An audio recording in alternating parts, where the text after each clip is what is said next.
ایک بات بڑی ضروری ہے، وہ میں نے آپ سے ضرور کرنی ہے۔ ایک آیت ہے قرآن پاک کی سورۃ بقرہ پہلا سپارہ آیت نمبر 120۔ اللہ تعالیٰ نے ایک حد بیان کر دی، فرمایا وَلَن تَرْضَىٰ عَنْكَ الْيَهُودُ وَلَا النَّصَارَىٰ حَتَّىٰ تَتَّبِعَ مِلَّتَهُمْ۔ فرمایا یہ یہودی اور عیسائی تم سے ہرگز راضی نہیں ہوں گے۔ یہ قرآن ہے اور سادہ ترجمہ تفسیر کی بھی ضرورت نہیں۔ یہ معاہدے کر لیں، محبت کے وعدے کر لیں، یہ تم سے راضی نہیں ہوں گے۔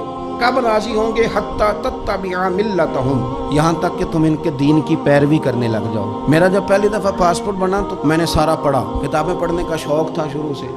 اس کے ہر صفحے پہ لکھا ہے کہ سوائے اسرائیل کے، یعنی آپ پوری دنیا میں یہ سبز ہلالی پاسپورٹ لے کے جا سکتے ہیں، خبردار اسرائیل آپ یہ پاسپورٹ لے کے نہیں جا سکتے۔ یعنی اتنی نفرت کسی ملک سے کہ اس پر لکھ کے چھاپ دیا ہر صفحے پر کہ یہ پاسپورٹ سوائے اسرائیل کے ہر ملک کے لیے کارآمد ہے۔ میرا سوال ہے عرب کے ان لیڈروں سے جنہوں نے اسرائیل کے ساتھ معاہدہ کیا، مجھے بتاؤ تمہیں فلسطین کی بیٹیاں بھول گئی نا ساری کی ساری؟ تمہیں وہ ماں بھول گئی نا جو مسجد اقصیٰ کے دروازے پہ کھڑی ہو کے چیخیں مارتی تھی اور کہتی تھی کوئی علی کو خبر کرو کہ میری بچیاں قید میں ہیں؟ وہ بھول گئی؟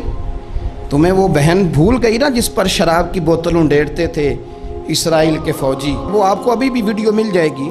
وہ انڈیلتے تھے شراب کی بوتل، اسے پکڑتے تھے، دست درازی کرتے تھے، اور وہ بیٹی کہتی تھی یا رحمت للعالمین۔ بھول گیا تمہیں وہ سارا کچھ؟ تم نے 1 منٹ لگایا اور تم معاہدہ کس سے کروا رہے ہو؟ امریکہ کے صدر سے؟ اتنا ظلم کیا تم نے، اتنا قاتل کے ساتھ معاہدہ؟ کیا سمجھتے ہو فلسطین والوں کا کوئی والی وارث نہیں؟ سنو، میرے رسول کریم صلی اللہ علیہ وسلم نے فرمایا میرا کوئی مالدار امتی دنیا سے چلا جائے، پیسے جائیدادیں چھوڑ کے جائے تو اس کی اولاد میں بانٹ دینا، لیکن اگر اس کے ذمہ قرضہ ہو تو میرے پاس آ جانا، میں اپنے امتی کا قرض ادا کروں گا۔ جس کا کوئی وارث نہیں ہوتا مدینے والا اس کا وارث ہوتا ہے، میں قرض دوں گا اپنے امتی کا۔ کیا سمجھتے ہو فلسطینی لاوارث ہے؟ صبح قیامت نبی پاک تم سے سوال کریں گے، تمہیں اللہ کے حضور حاضری دینی ہے۔ کیوں نہیں صلح کرتا اسرائیل فلسطین کے ساتھ؟ لبنان کے ساتھ دوستی کیوں نہیں کرتا؟ شام سارا کٹ گیا اسرائیل کی وجہ سے، آج تمہیں خیال آیا ان کے ساتھ معاہدہ کرنے کا؟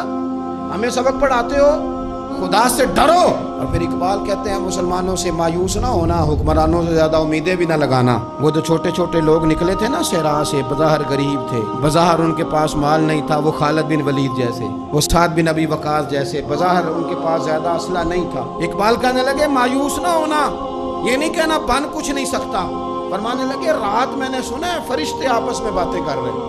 واہ اقبال، تیرا بھی انداز کتنا نرالا ہے۔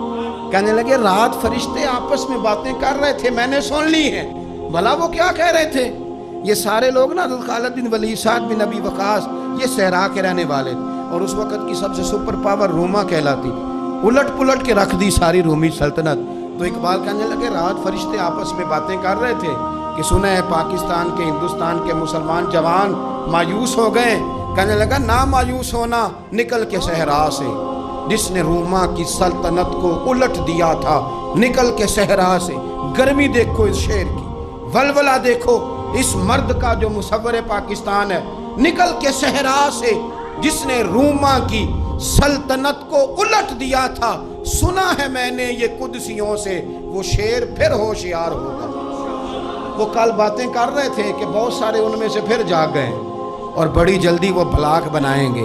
سنا ہے میں نے یہ قدسیوں سے کہ وہ شعر پھر ہوشیار ہوگا، وہ آئے گا میدان میں، نکلے گا، اور انشاءاللہ یہی چراغ جلے گا تو روشنی ہوگی۔